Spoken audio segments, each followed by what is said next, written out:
Bem-vindo ao PQU Podcast, o podcast para psiquiatras em formação. O nosso objetivo continua o mesmo: divulgar dados, informações e comentários que possam de alguma maneira contribuir na sua formação e auxiliar na sua prática clínica. Aqui é evidência com opinião. Eu sou Luiz Alberto Etten e é uma satisfação tê-lo como ouvinte. Caros ouvintes, teremos no PQU Podcast mais uma entrevista. Dessa vez, quem nos dá a honra de estar conosco aqui no estúdio é o professor Antônio Valdo Zuardi. O professor Antônio Valdo Zuardi é professor titular do Departamento de Neurociências e Ciências do Comportamento da Faculdade de Medicina de Ribeirão Preto, USP. Foi chefe do Departamento de Neurologia, Psiquiatria e Psicologia Médica e vice-diretor da Faculdade de Medicina de Ribeirão Preto. É pesquisador pioneiro na investigação do potencial terapêutico de derivados da cannabis sativa. Tem mais de 200 artigos científicos publicados e impressionantes 5.000 citações. Dedicou-se à pesquisa da cannabis sativa e seus potenciais efeitos terapêuticos, além de instrumentos de avaliação em psiquiatria e diferentes modelos de atenção em saúde mental. Tudo bem, Zuardi? Muito bom tê-lo aqui conosco hoje no estúdio para essa entrevista. Preparado? Tudo bem, Vinícius, Luiz Alberto. Eu que agradeço. Na verdade, é uma honra para mim participar desse projeto de vocês, né? Que eu já tinha feito antes, mas quero no ar cumprimentá-los por essa iniciativa. Acho que é uma iniciativa muito louvável de propiciar uma atualização contínua dos nossos psiquiatras. Parabéns para vocês. Muito obrigado, Zuardi. Isso vindo de você é de fato um grande elogio. Você poderia nos contar como é que foi a sua formação médica e depois psiquiátrica? Bom, eu começaria dizendo que, na verdade, no início a minha escolha profissional não foi assim tão claramente direcionada, né?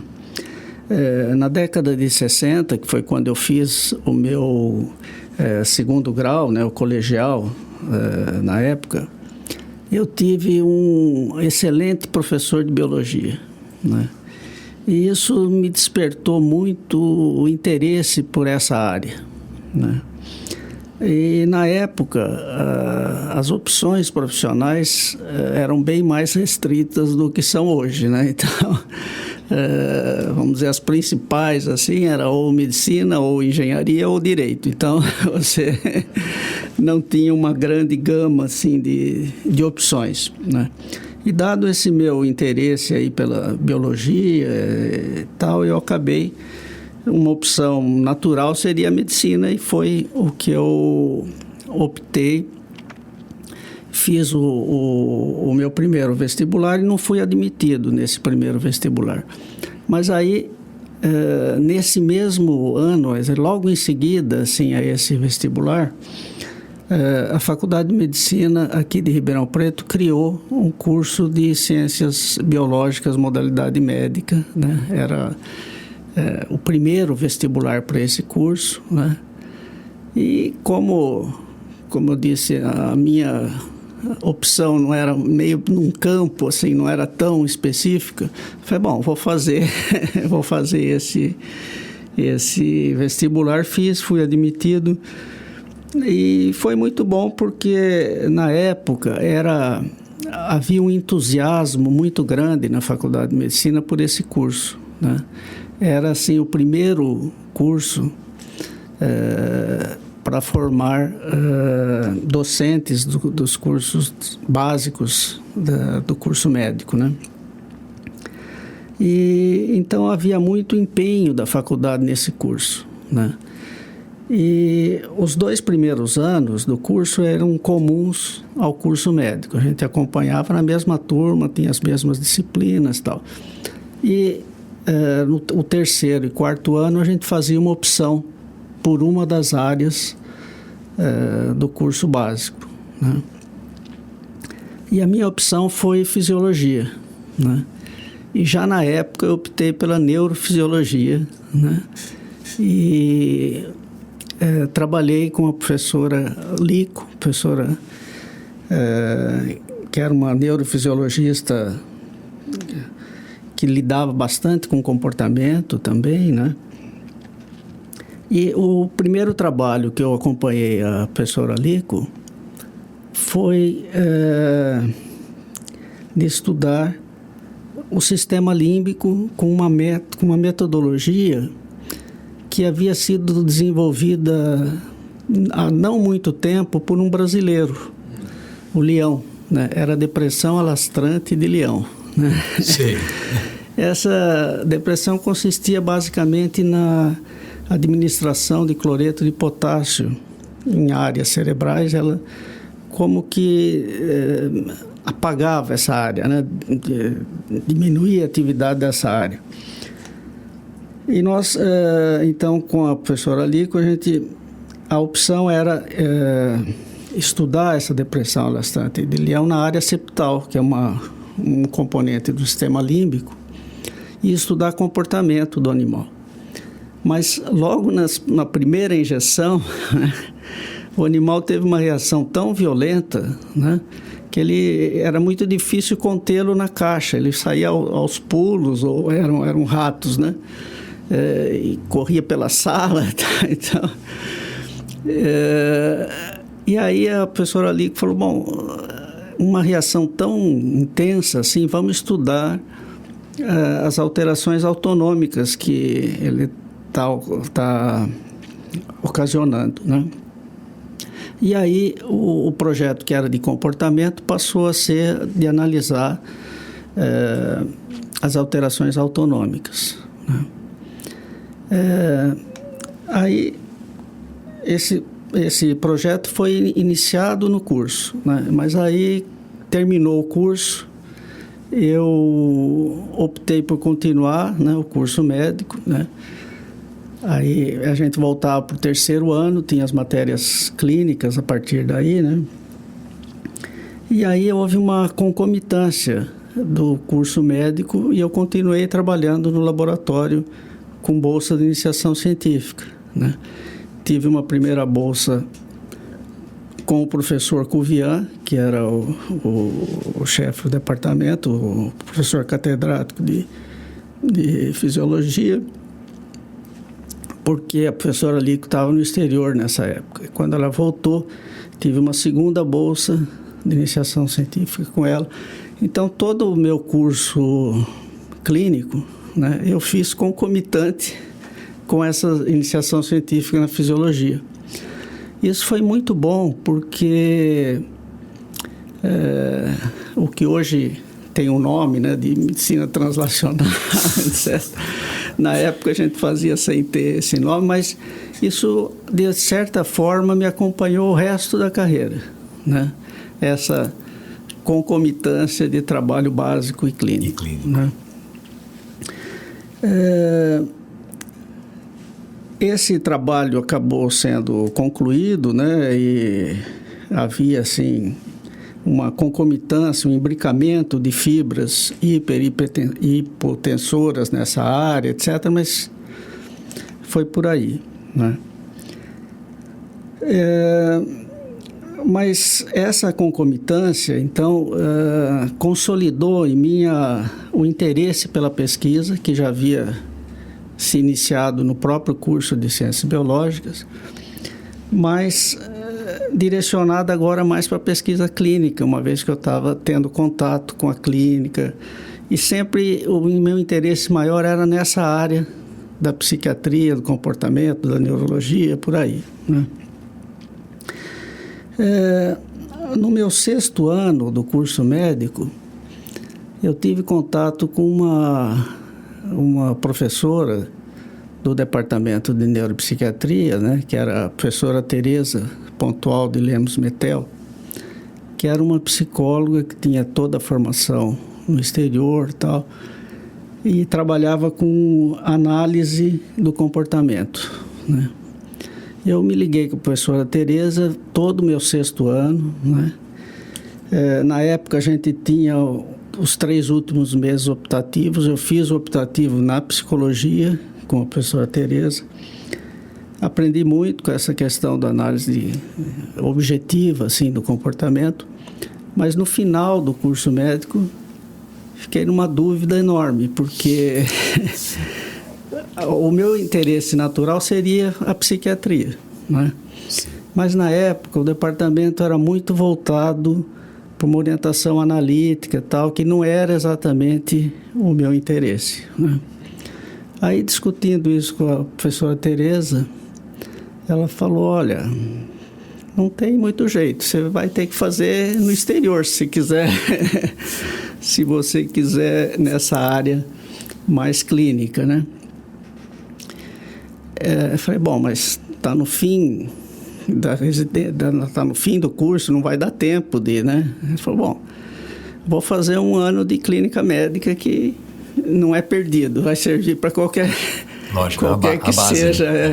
que seja o meu caminho futuro, vai ajudar, né?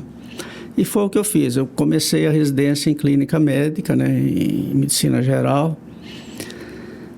E aí, no final do primeiro ano de residência, uma dessas coisas que a gente não entende muito bem, né? Um colega falou, nas férias, né,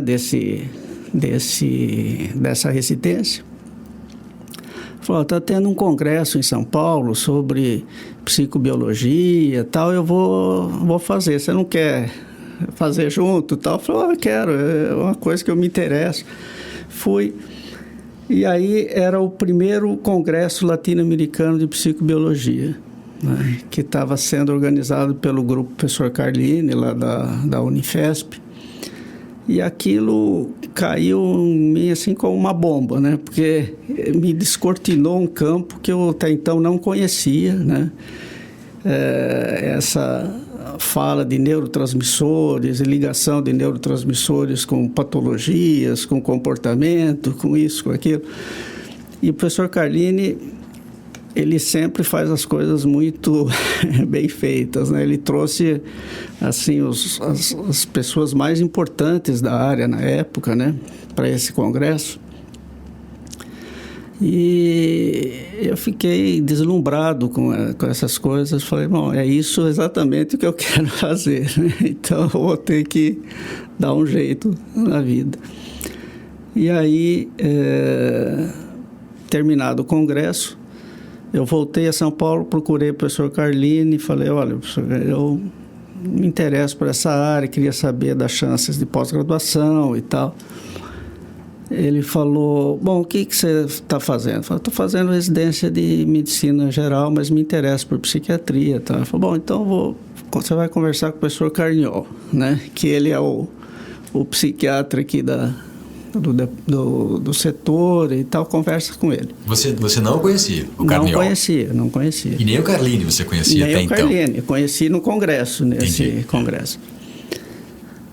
Aí, eu procurei o professor Carniol, ele falou, olha, eu tenho interesse de te orientar e tal, mas só que tem uma coisa, eu estou saindo para um pós-doc no exterior, né? Vou ficar 2 anos na Dinamarca, em Londres, e se você puder esperar os 2 anos, né, a gente começa a trabalhar junto. Só que seria muito bom nesses 2 anos que você fizesse uma residência em psiquiatria, né?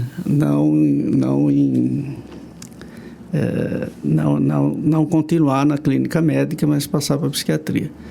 Eu voltei com aquela dúvida, mas novamente tem umas coincidências assim importantes, né? Naquele ano, o professor Onildo, que era um docente, recém-docente do departamento, ele tinha estabelecido um convênio com a Secretaria de Saúde de São Paulo, no setor de saúde mental, que era coordenado pelo professor Luiz Cerqueira, né? E com esse convênio, o professor Onildo pôde contratar um número muito grande de psiquiatras na época, né? E abriu uma série de serviços, né? Uma enfermaria no Santa Teresa, que já existia, né?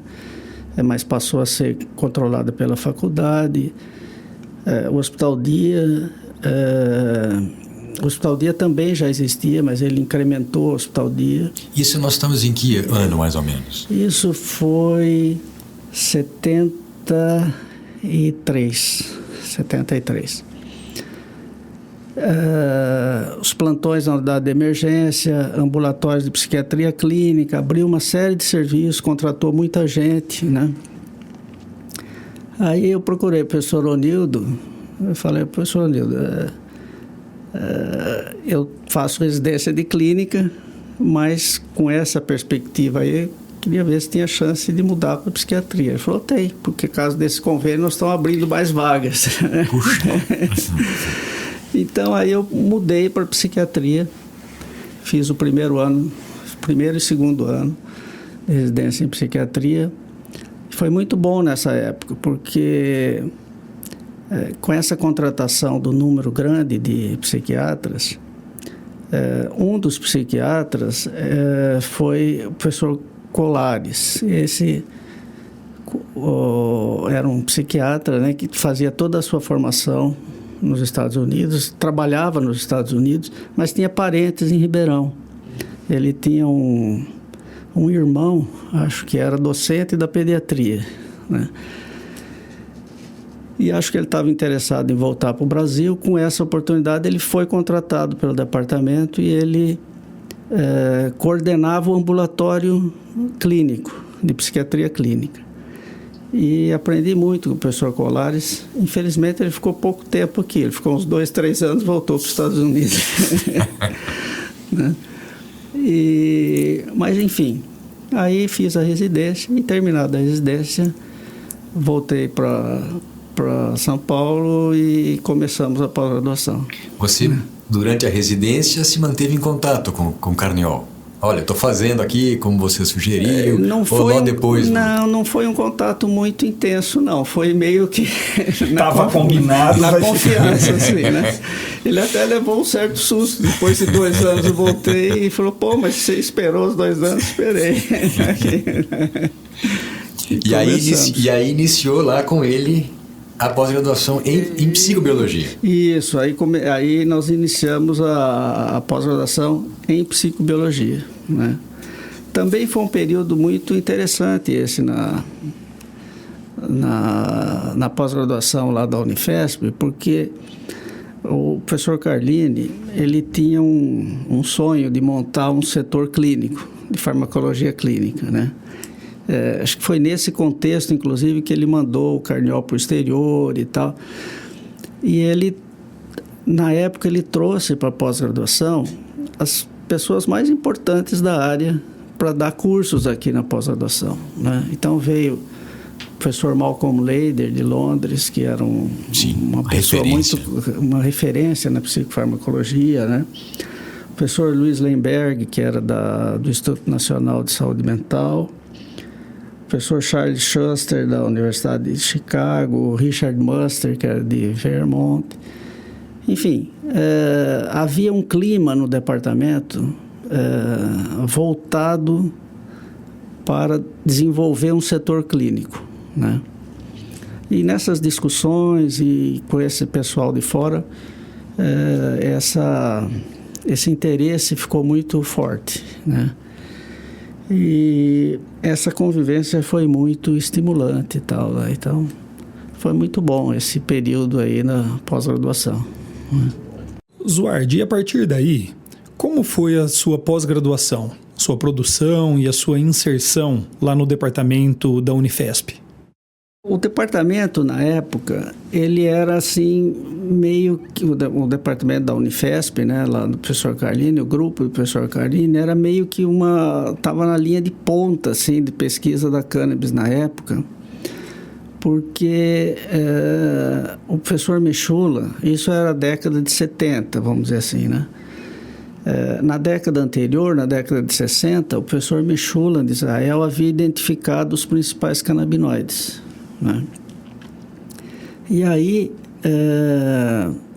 ele tinha um convênio com o professor Carlini, ele enviava os canabinoides isolados para o professor Carlini fazer os testes farmacológicos, né?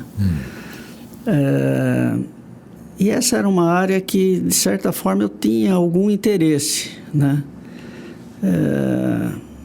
Bom, eu tive minha adolescência na década de 60, né? Onde a cannabis era assim, muito propagada, tinha um prestígio muito alto. Eu nunca tinha usado para que fique registrado. Para ser sincero, mas eu tinha muitos amigos que usavam. Uhum. E me intrigava muito o fato daquelas alterações tão intensas, assim, psicotomiméticas, né? Aquelas... euforizantes. Não, e delírios, às vezes, né? Coisas assim. E sempre eu pensava, mas que se tem uma droga que produz isso, se você entender como é que essa droga está produzindo isso, você vai ter algumas dicas sobre a patologia normal, né? E estando no departamento do professor Carlini, o professor Isaac me deu várias opções de linha de pesquisa e eu escolhi essa, né? Que eu achei que era... Por vários motivos. Primeiro porque eu tinha essa inquietação já antiga, e também porque era a linha principal ali do departamento, na linha em que o departamento estava mais avançado, né? E aí, nesses estudos do professor Carlini, do professor Carniol, eles estudavam a interação entre o THC, que era o componente principal da maconha, e os outros canabinoides, incluindo o canabidiol, que na época era considerado inativo, porque ele não produzia os efeitos da planta, eles achavam que era um canabinoide inativo. E nessa interação com o THC com o CBD,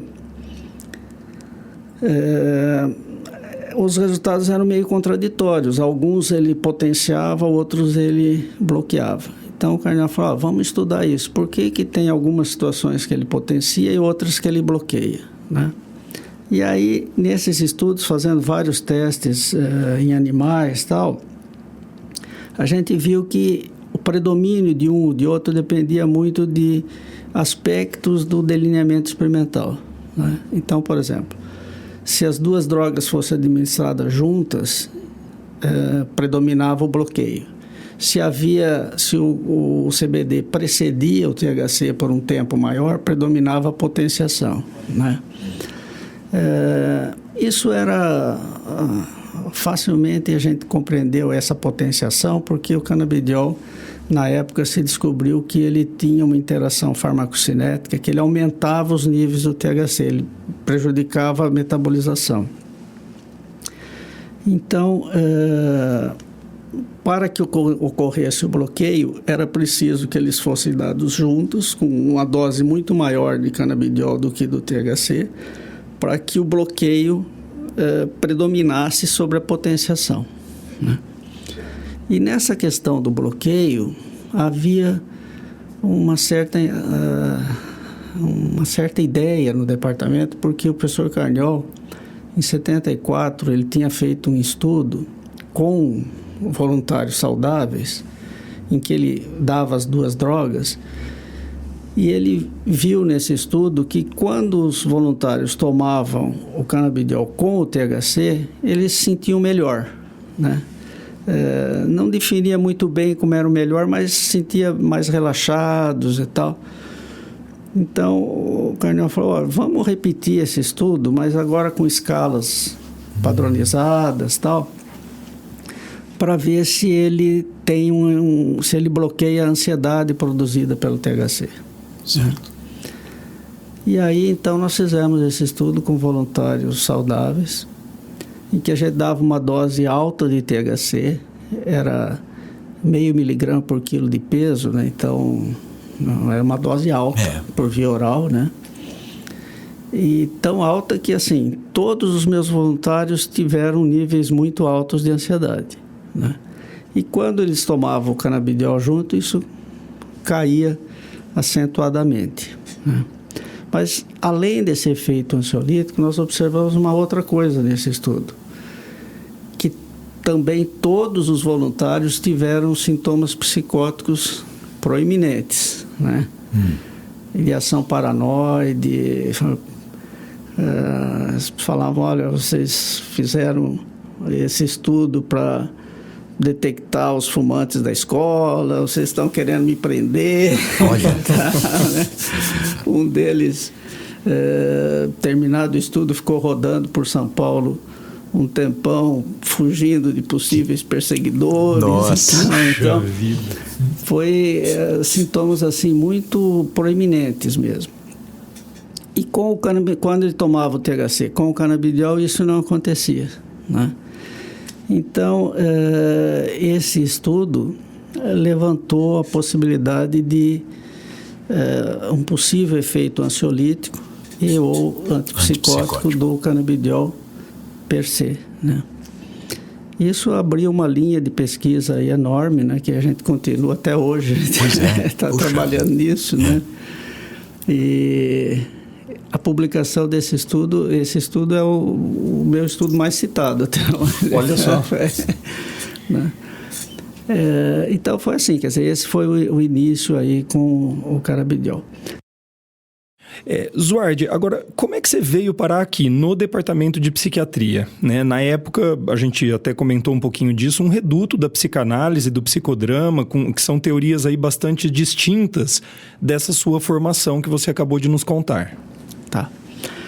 Então, quando eu terminei a pós-graduação, o professor Cardiol já não estava mais na Unifesp, ele tinha ido para a Unicamp, né? E aí, terminada a pós-graduação, isso foi em 80, ele me convidou para ir para a Unicamp com ele. Tinha uma vaga na farmacologia, ele estava na psiquiatria, mas tinha uma vaga na farmacologia. Ele falou, vem para cá, você fica na farmacologia e tal. Eu fui para a farmacologia da Unicamp. E a gente trabalhava juntos, né? Ele na psiquiatria, eu na farmaco.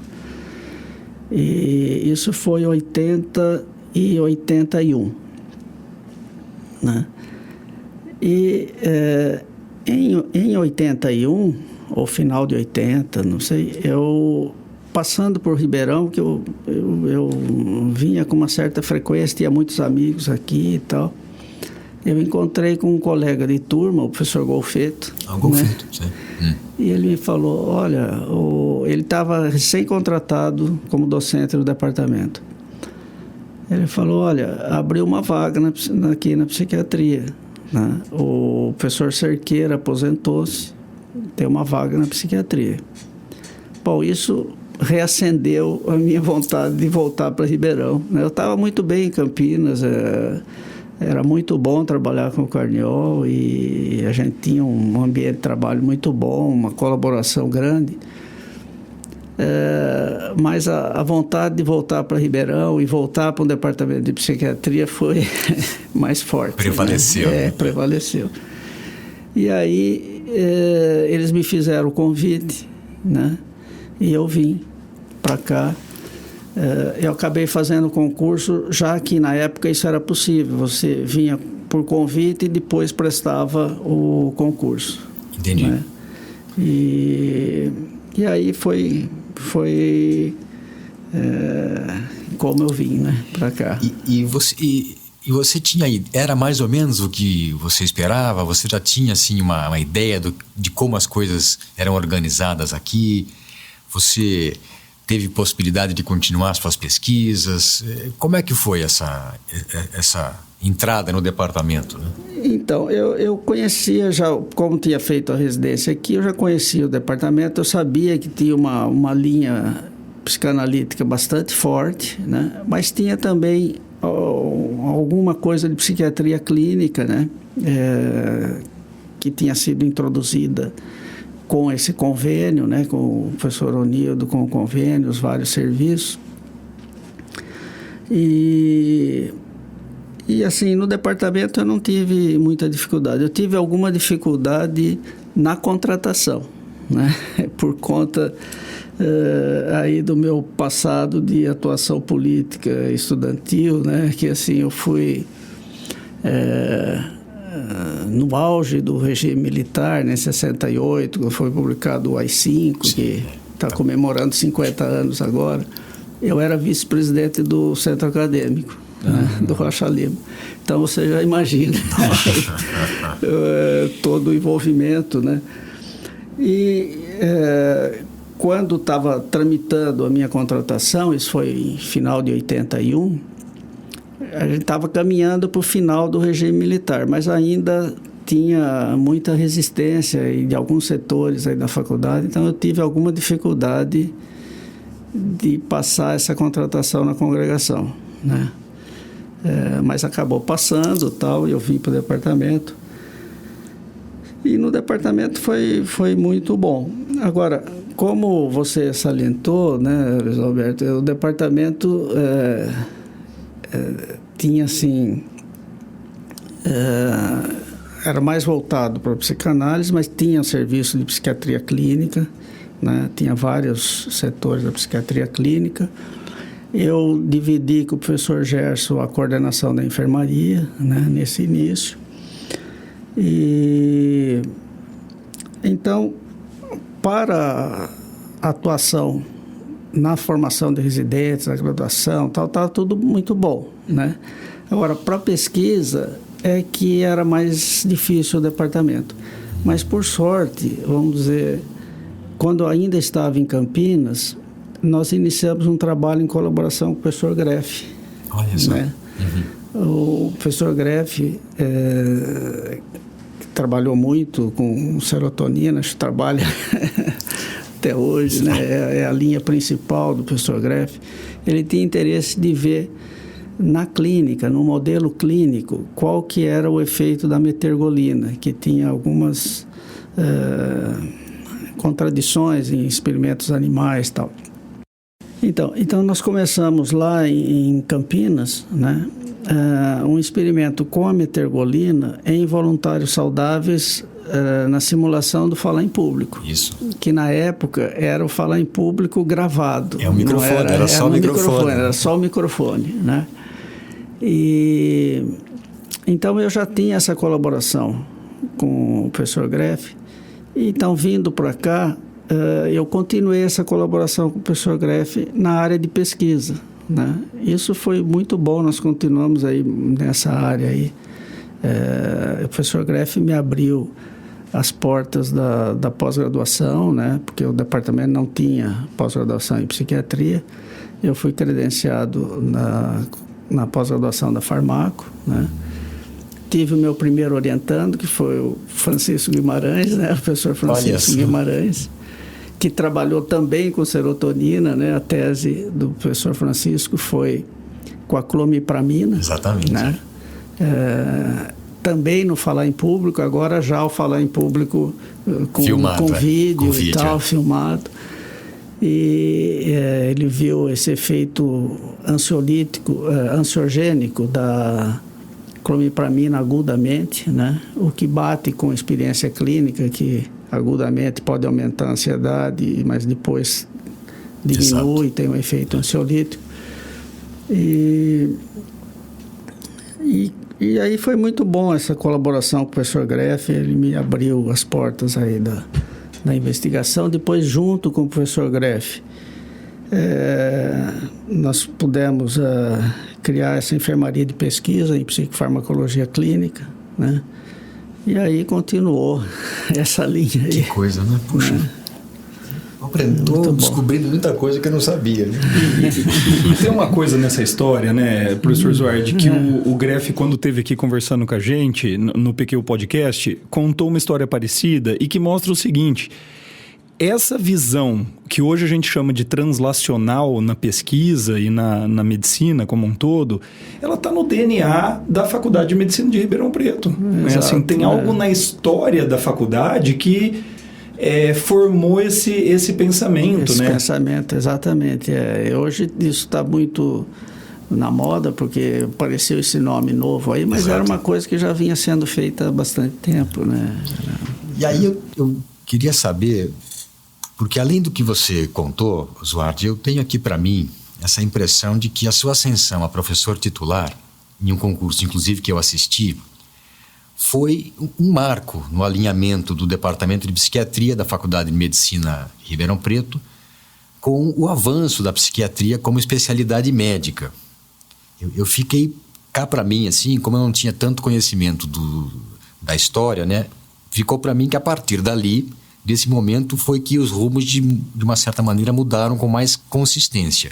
Foi isso mesmo? Você concorda que... Eu acho que, num certo sentido, sim, né, Luiz Alberto? Assim, eu sempre tive para mim que o titular, ele não é um fim de carreira, né? Não é assim um prêmio que você vai receber pela carreira, né?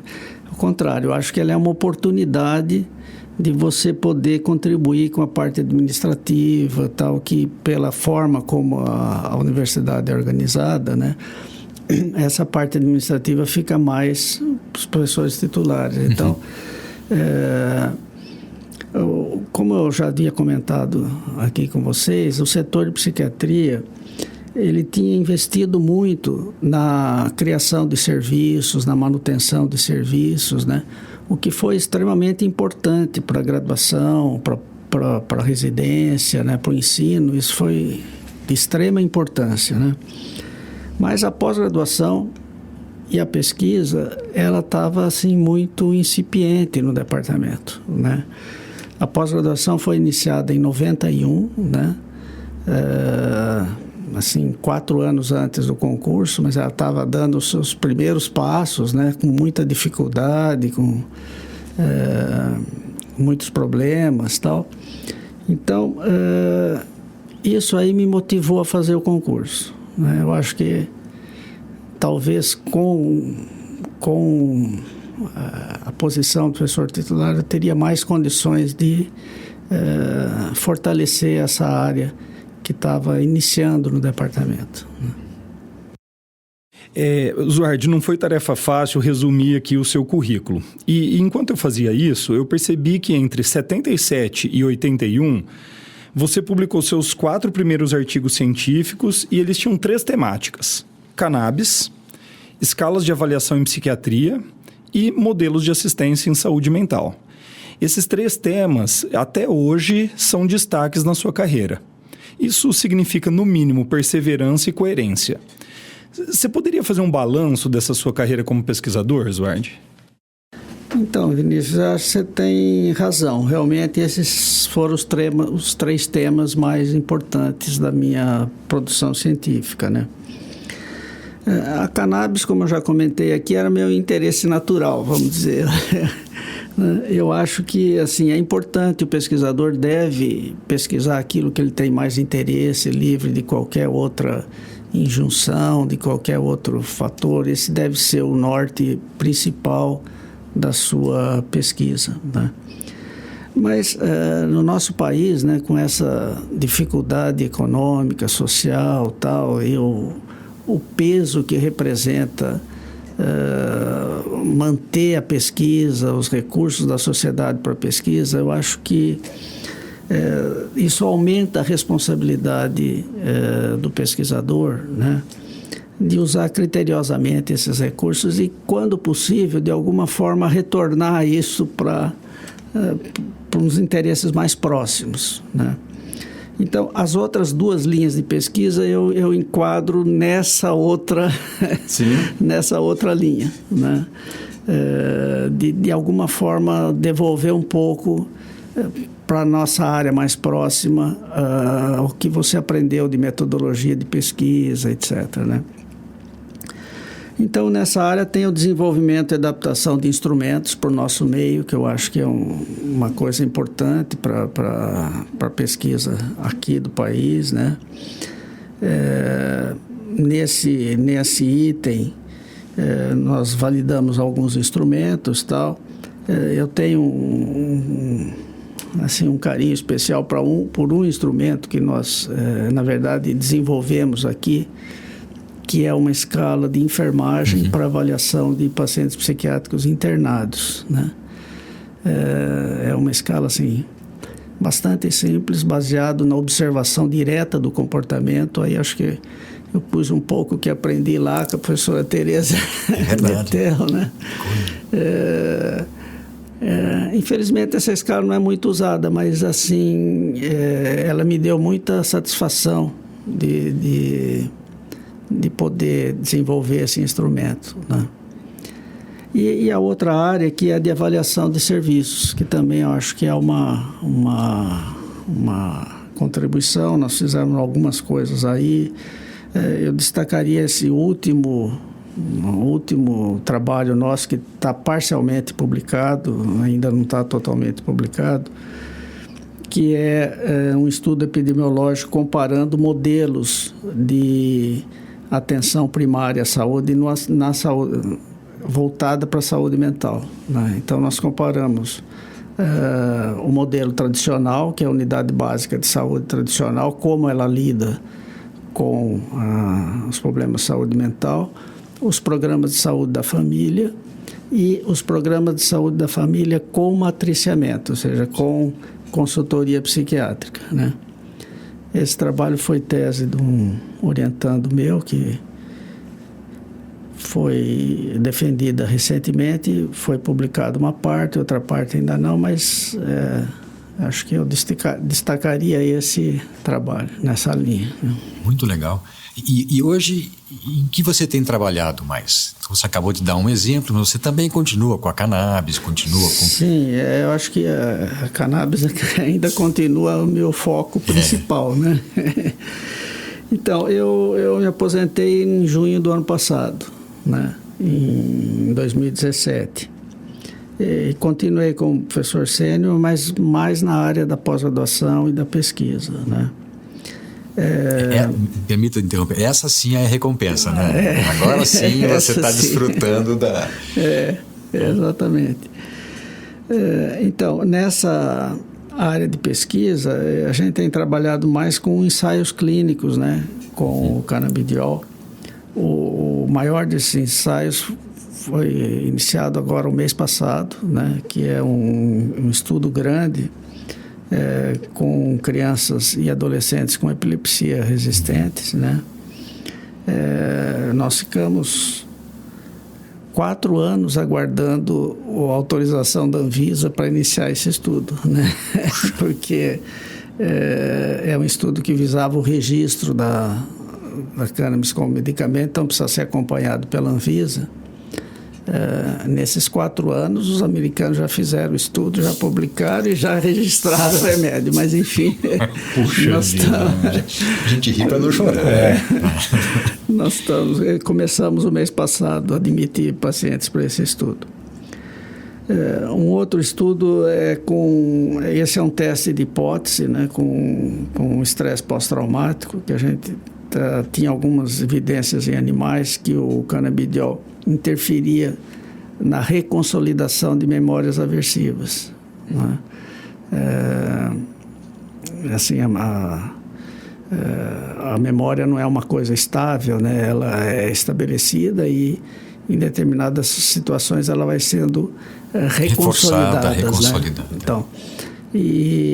Então, nós estamos fazendo um estudo vendo se o canabidiol interfere nessa reconsolidação em pacientes que têm o estresse pós-traumático. Também com o canabidiol tem alguns estudos aí que estão desenvolvendo com Parkinson, né? Voltado para o sono e voltado para a ansiedade, né? E tem vários em preparação, com Alzheimer, com psicose, com autismo, mas esses estão ainda em fase de preparação. Interessante. Oswald, e a pesquisa, né, com a cannabis e seus derivados tem grande destaque e interesse do público científico e leigo. O que você vislumbra como possíveis resultados práticos dessa linha de pesquisa? Então, eu acho que essa linha de pesquisa chegou num ponto, né, Vinícius, em que para algumas das possíveis indicações terapêuticas, a gente precisa agora entrar nesses ensaios clínicos grandes, com um número grande de pacientes, eventualmente multicêntricos e tal, que escapa um pouco da possibilidade da universidade, né?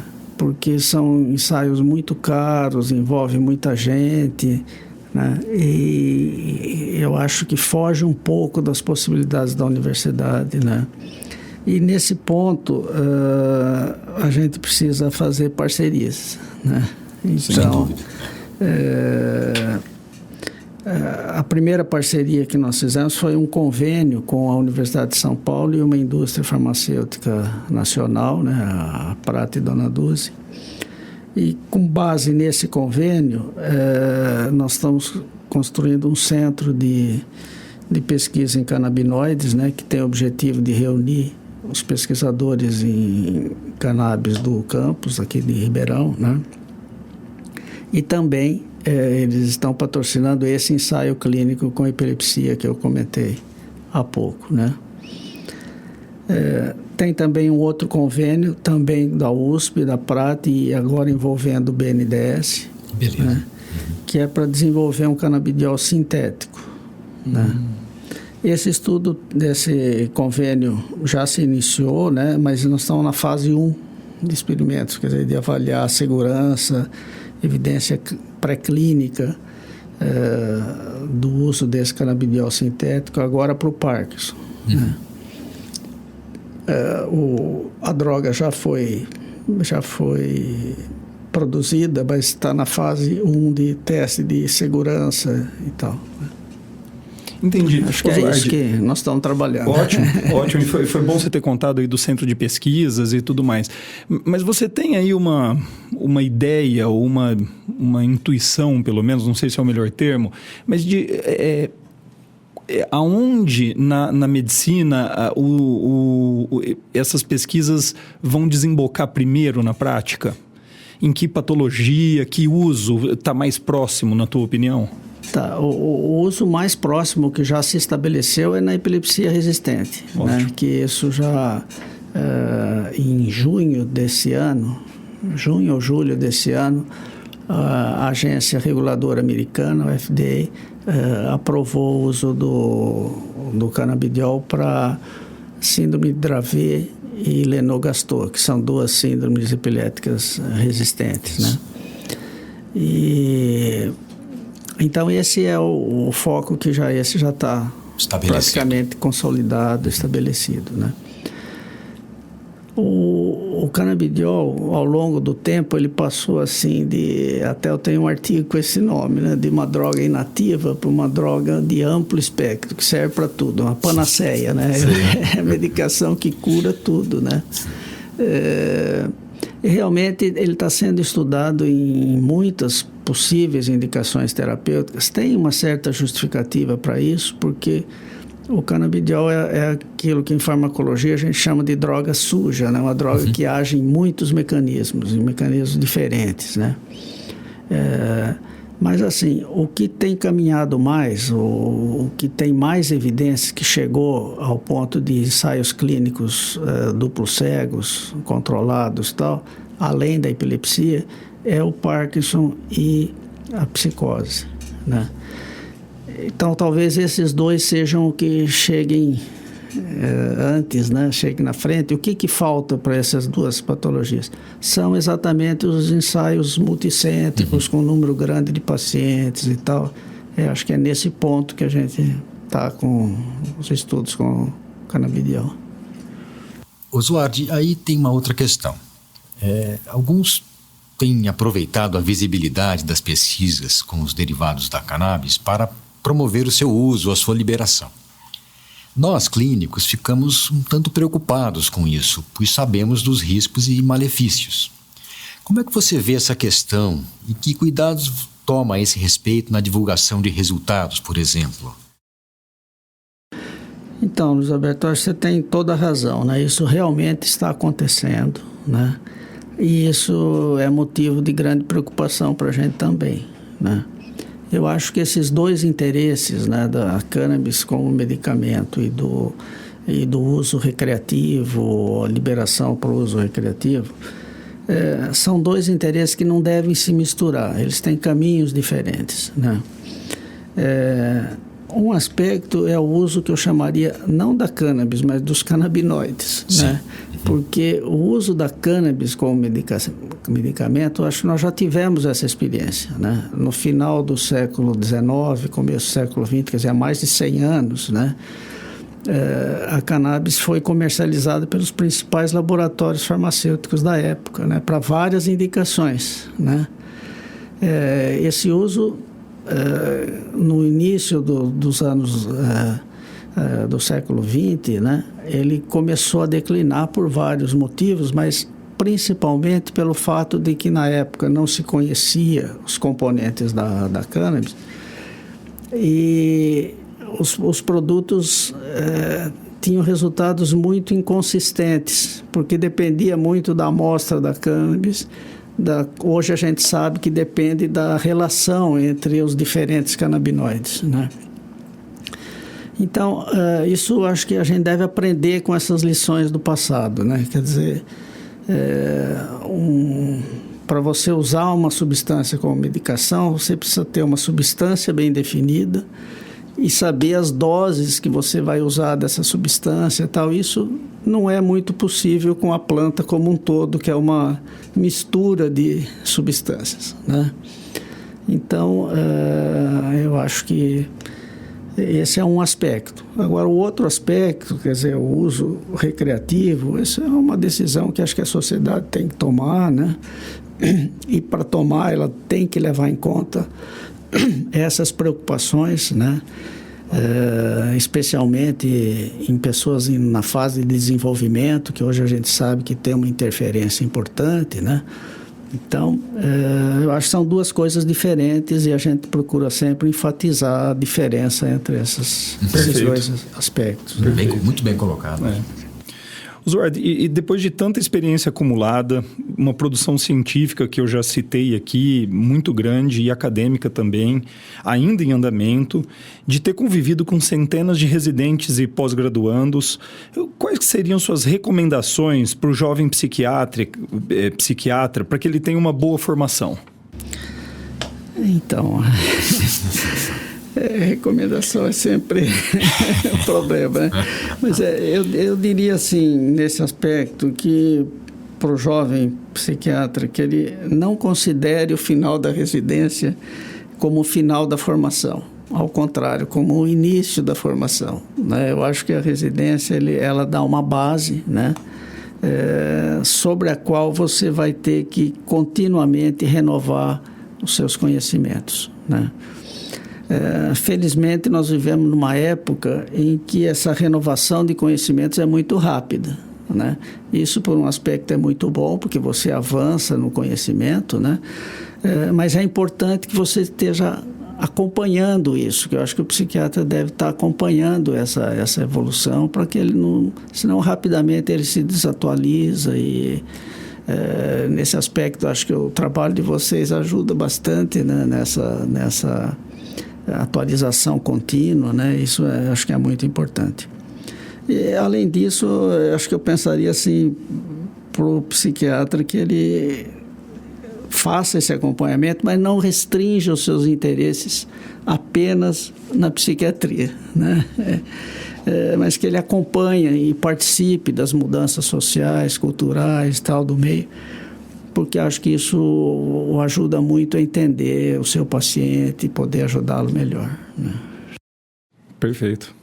Zuardi, nós gostaríamos, né, Vinícius, mais uma vez, de agradecer a sua disponibilidade, o seu apoio e por estar aqui nos dando essa entrevista. E com ela nós completamos 60 episódios do PQU Podcast no ar. E encerramos essa segunda temporada. Isso mesmo, Luiz Alberto, mas por aqui não tem folga não. Já estamos trabalhando na temporada número 3 do PQU Podcast e na semana que vem o primeiro episódio estará no ar, com muitas novidades interessantes. Alguma consideração final, Zuardi? Não, apenas agradecer essa oportunidade que vocês me deram. Eu estava comentando no início com o Luiz Alberto que foi uma oportunidade de rever assim, a minha carreira e tal. Isso é muito bom, a gente rever as coisas, né? E cumprimentá-los por essa iniciativa, que acho que é muito interessante. Que bom. Eu também quero agradecer sua disponibilidade para essa entrevista e a força que nos tem dado. Muito obrigado. Obrigado, Zuardi. Tá bom. Opiniões, dúvidas, questionamentos? Participe do nosso grupo no Facebook. Lá há espaço para discussões conosco e com outros ouvintes. Assine o feed do podcast. Se você está no iTunes ou em qualquer plataforma de podcasts, basta clicar em assinar e receberá automaticamente nossos novos episódios em seu aplicativo. Visite nosso site www.pqpodcast.com.br. Lá você terá acesso a todos os episódios que já foram ao ar, com as referências citadas em cada um deles, organizados por data, por autor e por sessão. O PQU Podcast agradece a sua atenção.